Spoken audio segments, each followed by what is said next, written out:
Johnnyson Xavier Silva é graduado em História pela Universidade Estadual de Montes Claros, mestre e doutor em História Social pela Universidade Federal de Uberlândia, professor do Instituto Federal do Norte de Minas Gerais, campus Pirapora, e também presidente do NEAB e FNMG. O recebemos no canal Diacrônico para conversarmos sobre quilombos e comunidades quilombolas, bem como sobre sua tese de doutorado intitulada Os Calonzeiros, Quilombos e as Construções da Liberdade no Norte do São Francisco. Confere aí que tá bem legal a entrevista.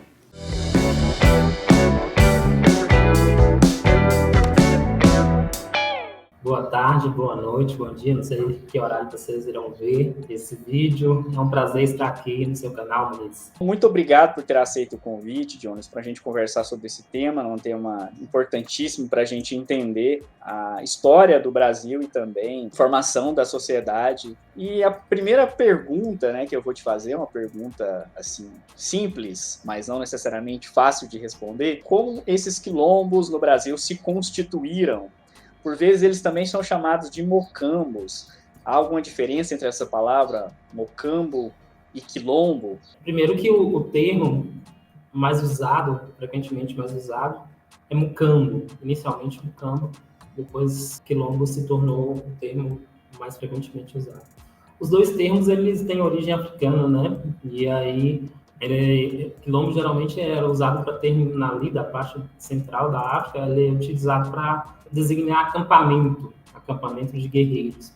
Mas eu gosto muito também de um significado dado ao termo mucambo, que o Robert Slane usa lá no livro Na Senzala Manfo, que vem do Kikongo, tem a ver com os esteios de um acampamento, de uma casa que se utiliza, né, para sustentar essa casa, e quando a necessidade de migrar por ataques e outras coisas, você desfaz esse esteio dessa casa.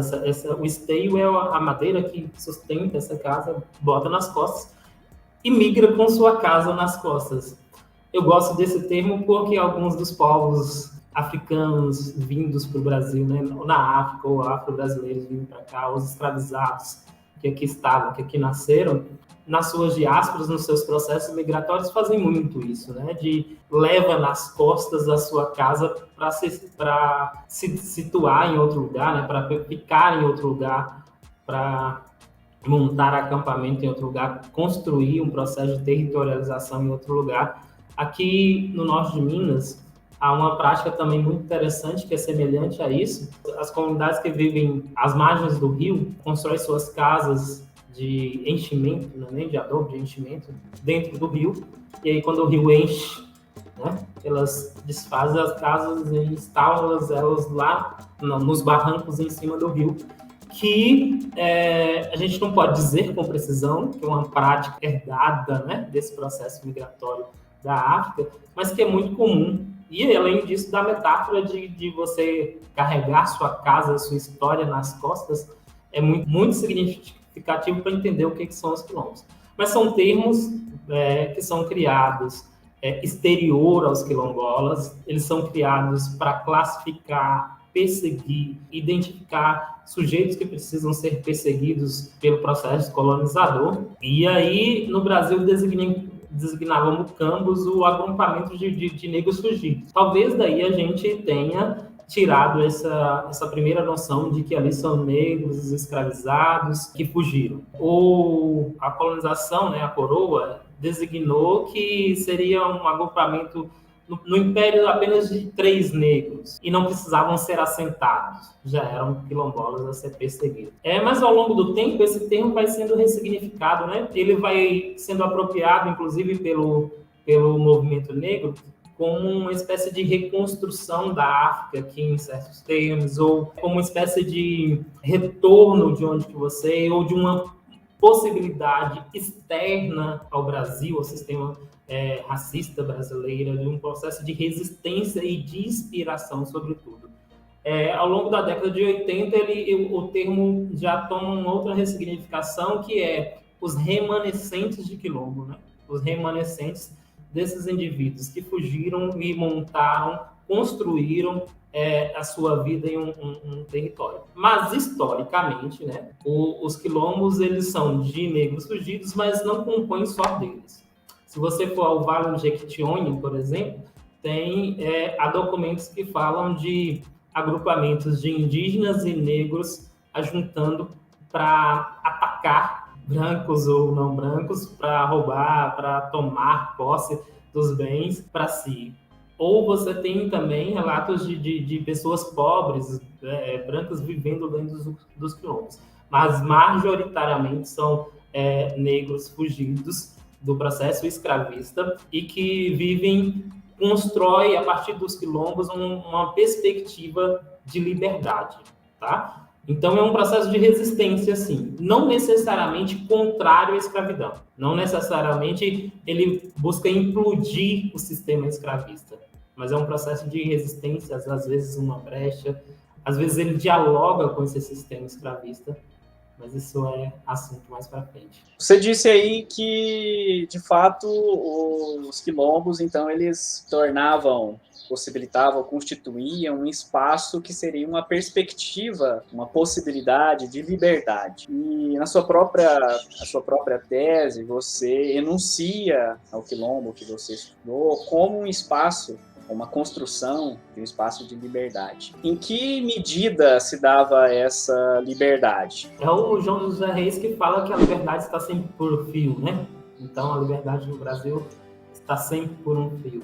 Ainda está. Eu interpreto que ele ainda esteja. Inclusive para os quilombos na atualidade, as comunidades remanescentes ainda vivem. Por exemplo, eu me relacionei, conversei, pesquisei, tem uma relação íntima não só de pesquisador, mas de quem acompanha a história, de comunidades do Croatá, são uma comunidade pesqueira vazanteira. Pesqueira, que trabalha com pesca, né? Vazanteira, que pratica agricultura de vazante. Quando o rio escoa, eles plantam na margem do rio. Então, é uma comunidade quilombola pesqueira vazanteira da minha cidade, Januário. Ainda hoje eles estão lidando com ameaças constantes de morte durante a pandemia, antes da pandemia. Então é uma liberdade que está sempre por um fio, como o historiador mencionou. E ela é dificultada porque os braços do sistema escravista não se limitam à fazenda, né? Ou ao controle do senhor. Ele é sempre acompanhada. Então é sabido de que você tem indivíduos alforriados, livres, mas que corriam o risco de voltar à escravidão se alguém confundisse ele. Mas é uma possibilidade porque aí reside o processo de resistência. O mesmo João José Reis fala que onde houve escravidão, houve resistência. Aí a gente volta à metáfora de carregar a casa nas costas. O indivíduo negro traz em seu corpo e sua mente processos de saberes e tecnologias que permitem construir essa liberdade. Então você tem lugares muito insalubres, como por exemplo Janaúba, aqui no norte de Minas, eu estou trazendo para minha região, mas você pode encontrar isso, por exemplo, na região do norte, onde que você encontra quilombolas lá que falam assim: eu nasci nas matas, nunca tive em senhor, e usa as brenhas das matas no norte do Brasil e as dificuldades de locomover entre os rios e as matas para se proteger ali, né? Se proteger e ao mesmo tempo atacar. E você pode voltar a regiões também, como o norte de Minas, a região de Janaúba, ou de Januária, que havia as chamadas febres, né? Que eram as doenças em que as pessoas, os brancos não moravam ali, os colonizadores não moravam com medo de morrer. Mas o indivíduo negro tinha o saber e a tecnologia para viver nesse lugar. Então, é uma liberdade construída, ao mesmo tempo num processo de resistência física. Às vezes você entra em embate, usa do território, ou usa do lugar onde que ninguém pode ou quer viver, ou acha que nada está ali, para construir sua liberdade. Então é um espaço, é uma liberdade que ela é precária, está sempre por um fio, mas que é possível ser construída. E ela só é possível ser construída porque esses indivíduos são indivíduos que têm conhecimento de como construir. A gente pode citar vários exemplos de como essas liberdades são construídas sobre o ato de plantar coletivamente, inclusive. Em regiões que é difícil, terreno árido, e aí há, por exemplo, possibilidades de criar sistema de regadio. Na minha região, um tipo de feijão que é criado, feijão de água de regra, você vai saindo os fluxos dos riachos e dos rios e vai criando um feijão num lugar muito árido. Então, isso é tecnologia que permite você construir possibilidades de liberdade. E que tipo de liberdade é essa? Não estou falando só da liberdade jurídica, né, de não ser mercadoria mais, de ter o que plantar, de ter onde morar e de ter o que comer. Então, essa é a liberdade. E por que ainda hoje é precária? Porque aí, quando a gente entra na discussão sobre o processo de territorialização e de acesso ao território, os quilombolas ainda hoje lidam com esse problema. Aqui, esses terrenos hoje, por exemplo, que no período do império do sistema colonial, as pessoas não ousavam morar agora as empresas estão chegando, né? Porque aprenderam que é possível viver ali. E aí essa possibilidade de não depender exclusivamente de uma mão de obra que te expropria, que você planta no seu quintal ou planta na vazante, não se torna possível porque a empresa está ali querendo tomar o seu território, as grandes fazendas. Então é uma liberdade sempre por fio, precária, sempre ameaça, mas ela foi possível ser experimentada. Por isso a importância dos quilombos no Brasil. É um sistema extremamente desumanizante, que foi o processo escravista. Experimentar a liberdade, eu acho que é algo essencial. Na sua tese, você escreve que Minas Gerais seria um território forjado por quilombos. E a gente sabe que Minas Gerais ela foi uma região constituída historicamente em torno da atividade mineradora durante o período da colonização. O próprio nome do estado vai ser em razão disso. E essa atividade mineradora ela vai demandar uma intensa mão de obra escravizada, sobretudo oriunda de regiões aí que eram auríferas da África, ou seja, eram indivíduos que tinham conhecimento também de como fazer a mineração, de fato. Mas aí a gente tem uma sociedade que, em torno do ouro, por exemplo, vai produzir muita riqueza, só que a custo de uma exploração brutal, né, dos trabalhadores que, em muitas ocasiões, acabavam resistindo, né, e fugindo do cativeiro. Enfim, é mais ou menos por isso, então, que Minas Gerais, você afirma que Minas Gerais seria um território forjado por quilombos, levando em consideração que a gente tem em Minas agora um dos estados que mais possuem comunidades remanescentes quilombolas, né, mais de 380. É mais ou menos nesse sentido aqui ou não tem muito a ver com isso? Não tem a ver com isso. E aí depende de que Minas nós estamos falando, né? A dinâmica de construção dos quilombos da região aurífera é diferente. Vem justamente desse processo que você está falando aí, das fugas lá das regiões mineradoras. E com diferenças dinâmicas também. Se for olhar a região mineradora do Vale do Jequitinhonha, e Vale do Mucuri, a dinâmica de formação das comunidades quilombolas ali é bem diferente dessa outra região que nós estamos falando, que está centrada ali em Ouro Preto e Diamantina e outras regiões. Há, por exemplo, e aqui citando uma comunidade em Minas Gerais, em Lavras Novas, que é ao lado de Ouro Preto, que houve um quilombo histórico ali, e se você for a Lavras Novas, você vai perceber uma quantidade, ao contrário dessas cidades turísticas, que é um processo de gentrificação, né? As pessoas chegam e tomam conta dos territórios, há uma quantidade enorme, e aí eu não fiz uma pesquisa, mas a olho nu você dá para perceber, de pessoas negras dono das regiões de lá, que alugam suas casas. Então, a partir daí, você percebe, né? Ela está no alto, né? Ouro Preto está mais aqui embaixo, ela está no alto, e é um quilombo que foi formado no processo de fuga, e os remanescentes ainda estão lá. Quando eu falo sobre Minas, de certo modo, é construído por quilombolas, e aí a gente fala que quilombolas é indígena, porque os sertões das Minas Gerais, né, ele é um território de ninguém. E aí é uma colonização que ela é feita terceirizada. São os aventureiros que chegam naquele negócio, né, de que eles são as Marias, né, são São pagos chega, toma o território de indígenas e quilombolas e fica como donos do local. Matias Cardoso, entre outros vários sujeitos do norte de Minas. Acontece que as Brenhas do sertão do norte de Minas é um lugar propício para se viver quilombola indígena, porque é um lugar de difícil acesso. E ele faz diálogo com uma região que tem um processo de escravização intenso, que é a Bahia, pelo Rio São Francisco. E aí há um processo migratório, que inclusive é rota de escravizados entre Bahia e Rio de Janeiro, né? Então, nesse meio termo, onde as vias fluviais, as fugas vão ocorrendo e elas vão entrando pelo sertão. Então, fica mais difícil de achar, né? Você lembra que eu falei dos lugares insalubres, que as pessoas quase não têm acesso? Então, quando essas pessoas vão entrando pelas veias, elas vão alargando os territórios, né? Isso é uma tese.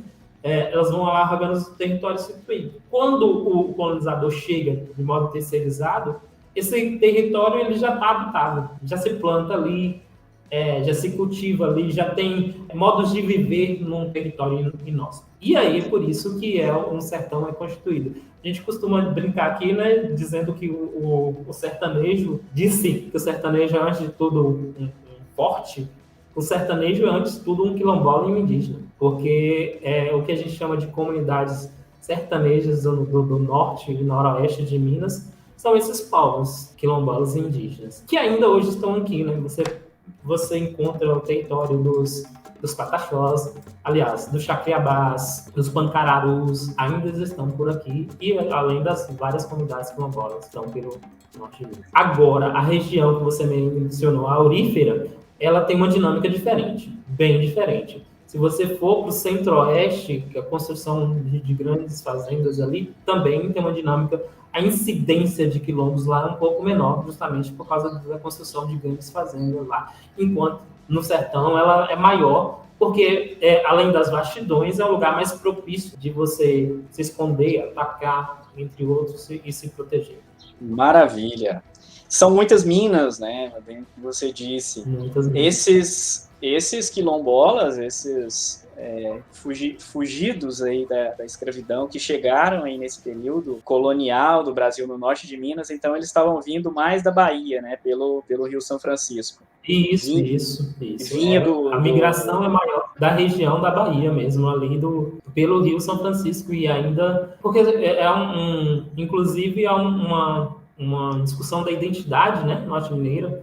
Se diz baianeiros, uma mistura entre Minas e baianos. Essa região dos quilombos que você está falando, quem estuda ela com mais precisão é o historiador Carlos Magno Guimarães, né? Que é o historiador que mapeia esses quilombos nessas regiões da região mineradora. Dessa região do norte de Minas, a gente tem poucos estudos referentes a isso. Sobretudo os estudos muito importantes do antropólogo aqui da Universidade Estadual do Norte de Minas, professor João, a gente chama ele de Joba. Beleza. Eu acho que o seu trabalho no doutorado visa suprir um pouco dessa lacuna, né, de pesquisar uma comunidade quilombola, remanescente de quilombos, justamente na região norte mineiro. E nesse sentido, é um trabalho que você faz aí, um estudo, uma comunidade em específica, né, os calunzeiros. Quem que são esses calunzeiros, Johnson, que você estudou no doutorado, né? E quais que foram identificadas aí como as principais tecnologias de vida dessa população, ou seja, as festas, a questão da religiosidade, da agricultura, e como que esse povo fez para resistir a tudo isso aí que a gente viveu e está vivendo ainda. Bem, os calunzeiros são uma comunidade quilombola de Januária. O nome vem da sua matriarca e líder durante muito tempo, né? Dona Calu. Durante a minha tese, a escrita e a defesa, o professor Jeremias me remeteu uma coisa que eu não tinha prestado muita atenção, de que o nome calunzeiro vem de calundu também, né? Que é um indivíduo no culto do candomblé, que coordena, que comanda. O calunzeiro é o sujeito que ele é responsável pelo calundu, e disse do calundu o sujeito que recebe a entidade. Então, é uma analogia que a gente pode estabelecer uma ligação, principalmente pelo vínculo com a região, é um culto afro-brasileiro desenvolvido na região da Bahia, de onde vieram os calunzeiros. Mas a referência principal é da sua matriarca e sua líder, Dona Calu. São um grupo que a narrativa fala de um processo migratório, de uma criança fugida do processo escravista, que se embrenhou dentro das saias de uma senhora, atravessou o Rio São Francisco e veio parar no norte de Minas pelo Rio São Francisco, fugido do processo escravista. Aqui ele se casou, constituiu família e teve Dona Calu, que foi líder dessa comunidade. O primeiro contato com os calunzeiros se deve justamente por causa do que ele está chamando de tecnologias de vida, né, de uma dança chamada Dança da Formiga Jiquitaia. A dança da formiga jiquitaia, ela simula ataques de formigas no corpo. E aí, eu estava dando um curso, vivi pela primeira vez essa dança e achei muito interessante porque me remeteu aos sambas, né? Aos sambas do recôncavo, daquelas sambas de roda. E é o que eles chamam de batuque. O que as comunidades negras chamam de batuque tem diferenciações, mas as comunidades do norte de Minas chamam de batuque esse agrupamento de roda com percussão de corpo e instrumentos de percussão. Às vezes usam sanfona, às vezes usam os pés como elemento rítmico, mas é isso. E aí a dança da formiga jiquitaia simula ataques de formiga pelo corpo, cantando sempre jiquitaia, jiquitaia. E aí isso me chamou a atenção por causa do elemento da característica, né, dos sambas. Eles não sabiam me dizer a origem dessa dança, acho que talvez se perdeu na memória. Dizia-se que aprendeu trabalhando, foi algo que eles iam trabalhar em conjunto, e aí no meio da volta, da lavoura, alguém me ensinou. Eu fui pesquisar e encontrei exemplos semelhantes da dança da formiga jiquitaia em outras regiões do Brasil.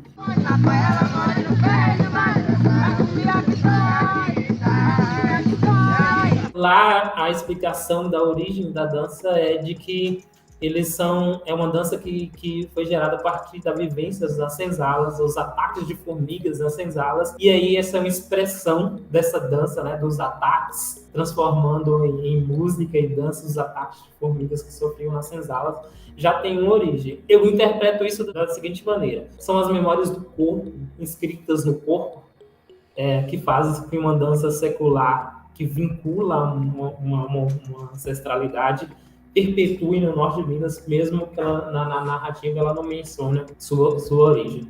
Os caluzeiros, eles são um grupo que eles têm uma importância muito significativa na região, porque é como se houvesse uma centralidade entre várias comunidades quilombolas ao redor deles. Ao lado deles tem a comunidade do Alegre, tem a comunidade do Mucambo, entre várias outras comunidades, e faz um processo migratório muito importante, né? Que é esse que eu mencionei, que vem do sertão da Bahia, passa pelo rio, passa a vazante, as margens do rio, e atravessa o sertão adentro para Gerais. Esse é um processo migratório e que constrói uma autonomia rodeada no século XIX de fazendas, de conquistar o seu território. Isso é importante, né? De conquistar o seu território a partir do trabalho coletivo. E, além disso, no processo de territorialização, né, em volta de todas essas práticas de cultura e saberes e tecnologias de vida, não só da dança da formiga jiquitaia, mas de várias outras práticas muito importantes, como eu falei, mais cedo, da agricultura a plantação do feijão de regadio, entre várias outras coisas que eles fizeram e estão presentes até hoje no Norte de Minas. Beleza. E quais que foram as fontes que você utilizou, né? As fontes, os documentos utilizados para conseguir, porque você faz um recorte temporal do final do XIX, que é mais ou menos a constituição teria se iniciado, segundo as memórias, né, da comunidade, e a gente sabe que, enfim, as comunidades quilombolas, elas têm uma tradição oral muito forte, né? Então essa questão do registro escrito, isso é secundário para essas comunidades. E aí, nesse sentido, talvez isso constituiria um desafio para os historiadores também, mais apegados aos arquivos, né, ao documento escrito, apesar de toda a crítica que os Anali fizeram aos positivistas e tal, mas ainda a gente ainda se apega muito aos registros escritos. Então, quais foram os documentos e as fontes que você utilizou para escrever a história dessa comunidade? Bem, aí reside o principal problema, né, de que há um processo de apagamento histórico, ou tentativa de apagamento histórico. Não é apagado porque eles estão aí, né, ainda contando suas histórias. Mas os documentos que a gente utiliza para lidar com as comunidades, né, geralmente são os regionais dos que estão nas igrejas, nos fóruns, os documentos paroquiais, mas foram todos queimados. Eles foram queimados em sua maioria. E aí a primeira intenção era ir ao cartório buscar os registros de nascimento, de posse de terra, depois ia à igreja buscar os registros de batismo para fazer um mapeado de quando essas pessoas ali, como elas estão, ou algum processo inquisitor, aliás, algum processo que tem alguma querela na justiça sobre esses povos, e aí não foi possível fazer porque a maioria deles, o cartório simplesmente queimou os documentos. E aí a gente entra em outra estratégia, né? De trabalhar com história oral. Trabalhar com história oral e com um diálogo muito grande com a antropologia, né? Porque para entrar na vida dessas pessoas, sobretudo com algumas memórias extremamente dolorosas, é preciso respeitar, né? Saber com quem você está lidando, como é que você acessa e o que dá acesso. Nesse sentido, é uma coisa muito bonita, porque é um trabalho que me constituiu o que eu sou hoje, enquanto professor, enquanto homem negro. Não saí de lá o mesmo. Eu lembro sempre que eu costumo dizer sempre que quando eu vou enfrentar as minhas lutas na educação, eu lembro sempre de quilombola sentado embaixo de um pé de umbu, um buzeiro, discutindo que estratégias para enfrentar uma ameaça de morte como se tomasse café da tarde, ou chá da tarde costumeiramente. E não que isso seja uma prática romântica que deve ser louvada, né? Mas é um processo de aprendizagem pesquisador que está lidando com isso. Então, foi uma troca em que muitos dos documentos acessaram foram as memórias a partir da oralidade, mas também cartas, fotografias, vídeos que os próprios quilombolas registraram. E aí você mencionou que a preocupação, o essencial é a oralidade, mas as comunidades remanescentes, eles fazem um processo também de construir suas narrativas, de disputar as narrativas sobre tudo. Então, algumas delas começam a elaborar documentos, escrever textos, registrar suas ações, e a dificuldade é o acesso a isso, né? Que você precisa ter um certo respeito, além de eles te enxergarem como uma pessoa que passível de acessar esses lugares, essas reuniões, de ver as atas, então essas questões. Os documentos principais são esses.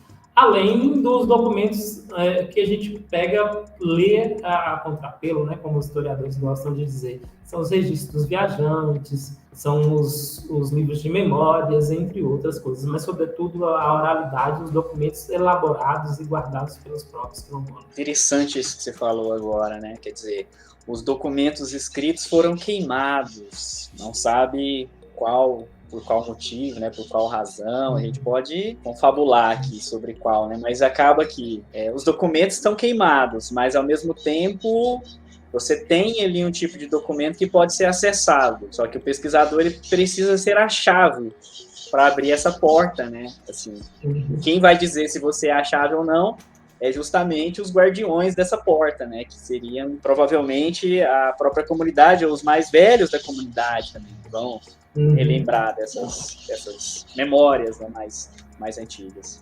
É uma troca anunciada, né? Como os antropólogos costumam dizer, não dá mais para ir estudar e como se tivesse acesso a tudo, escrever tudo que pode sobre aqueles. Eu até escrevi na tese um momento também muito particular com uma senhora que foi difícil, a senhora Maria José, porque ela era uma senhora muito cismada, e aí nas últimas conversas ela fala para mim, agora você pode pertencer à minha família, pode ser meu neto. Isso diz muito também de como as comunidades quilombolas entendem família, né? Entendem família como algo de alguém que pertence, que compartilha os sentidos que você compartilha. Muito interessante, bonito também, né, isso. E no momento que a gente vê essa ideia tão propagandeada de família tradicional brasileira, ou seja, do espaço privado, né, os meus valores, a minha moral, você pensar na constituição de família com estranhos, né, pessoas que você não conhecia, desconhecidos, né, que há pouco tempo você não conhecia, e que passa a ser incorporado também no processo. Acho que muito interessante. Caminhando aqui para o fim, meu caro, o que a gente, de tudo aí que você tratou, de tudo aí que você trouxe para a gente, aprendizado, qual que você acha que seria o principal ou dos maiores desafios que as comunidades quilombolas enfrentam hoje, né, no presente, na atualidade, a respeito da gestão na Fundação Palmares, enfim, e outros desmandos, outros problemas sociais e políticos que a gente está vivenciando? Bem, a liberdade ainda está por um fio, né? Agora mais. O processo de extermínio, né? De tentativa de apagamento que a gente enxerga nos documentos, de queimar nos documentos, às vezes eles são mais intensos, né? O apagamento da existência física das pessoas, não só apagá-los nos registros dos documentos. E aí, terra é disputa e sempre foi disputa no Brasil. É o Michel Dissertot que fala, né, que às vezes a gente trata da beleza do morto. O Brasil costuma tratar como bom, como louvável, os quilombolas, os negros, os indígenas, quando eles estão mortos, como belo, como exótico. O negro quilombola vivo, ele incomoda. E aí é um processo de genocídio impulso. Alguns lugares mais intensos, mais perceptíveis, como eu falei, por exemplo, na comunidade do Croatá. Outros mais sutis, mas, sobretudo agora, a existência das comunidades quilombolas, dos seus saberes e suas tecnologias estão ameaçados. Sobretudo pelo processo de pandemia, mas para além do processo da pandemia, já estava ameaçado, inclusive nos governos anteriores. Está certo que houve muitos avanços, muitas conquistas, e estava mais fácil resistir.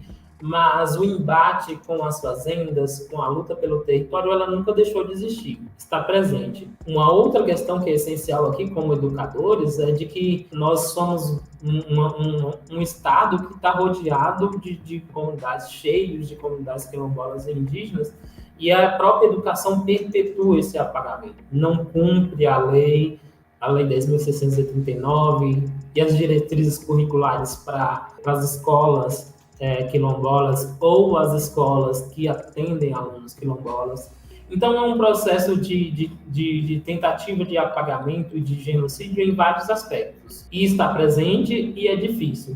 Mas, em contrapartida, é um povo que existe há muito tempo, né? São povos que resistem há muito tempo e entendem um processo de resistência há muito tempo. As comunidades quilombolas, por exemplo, que eu lido na minha região, estão resistindo, inclusive nessa perspectiva de família que você está mencionando aí. De que há, por exemplo, de comunidades em que a cheia do rio ocorre e come as roças todas, ou fica difícil porque não tem mais o que pescar no rio, né? Porque assoreou, a fazenda tomou, eles vão migrando e as outras comunidades vão acolhendo, né? Porque entende porque são povos que são redes de solidariedade com os seus. Para além disso, a resistência à fundação, né, aos desmandos do governo que aí está, ela se dá também de maneira organizada. Ao meu ver, o movimento social mais organizado e mais importante do Brasil são os movimentos indígenas e quilombolas. Até porque a vida deles já estão ameaçados há muito tempo, eu preciso resistir. Concordo totalmente contigo. Eu acho que o brasileiro médio precisa aprender com os povos quilombolas e indígenas é justamente sobreviver ao fim do mundo, né? Porque esses povos sobreviveram a vários fins do mundo, né? Estão sobrevivendo até hoje. Então, mais do que esse olhar que às vezes aparece até da própria esquerda, né? Benevolente, um olhar assim de que, olha, que bacana, mas olhar de superioridade, que querendo ou não é isso, né? É pelo contrário, é assim, cara, eles têm algo que a sociedade ocidental não tem, não está conseguindo, porque enquanto a gente está caminhando para uma possível extinção, esses povos estão aí há muito tempo, há muito mais tempo, né? No Brasil e em outras regiões do mundo. Você concorda ou discorda? Acha que eu viajei? Concordo de que é preciso aprender, né? Há muito. E, na verdade, a gente já aprendeu várias coisas, só não admite. Como eu falei, por exemplo, daqui do povoamento dos sertões, que quando eu falei que o sertanejo é, antes de tudo, um quilombola indígena, muitas das maneiras das grandes secas que houve, não só no sertão do norte de Minas, os hábitos alimentares que nos livraram da fome, ou livraram os povos do século XIX da fome, são quilombolas indígenas. Então, nós já aprendemos, de certo modo. Se você pegar a religiosidade brasileira, né, a religiosidade católica, ela é centrada nessas manifestações, né, que eu mencionei aqui, como, por exemplo, a dança da formiga jictaia, que você entrega aí sentidos, dança, bebida, comida com devoção. Que essas coisas que dão sentido à existência. Então, nós já aprendemos bastante, só que não admitimos, né? Não admitimos. Agora, precisa aprender um pouco mais. Esse foi o meu desafio enquanto pesquisador, quando eu falo que me transformou enquanto homem negro, que estava em processo de saber o que é um homem negro, foi o que me ensinou. Agora a gente precisa sair, sobretudo nós que somos professores, que estamos na academia, de entender de que existem outras ciências, né? Outros saberes, outras formas, como diria o Boaventura, há várias ciências, e essas outras ciências, elas dão possibilidade de existir em meio a essas crises. Maravilha, Johnson, muito obrigado. Tem alguma coisa que eu não te perguntei que você gostaria de falar a respeito da sua pesquisa ou sobre esse tema? É preciso conhecer o Brasil, né? Os povos quilombolas é uma experiência importante, sobretudo porque o Joaquim Nabuco, que falava, né, no livro Minha Formação, a escravidão permanecerá por muito tempo como característica nacional do Brasil, e ramificou.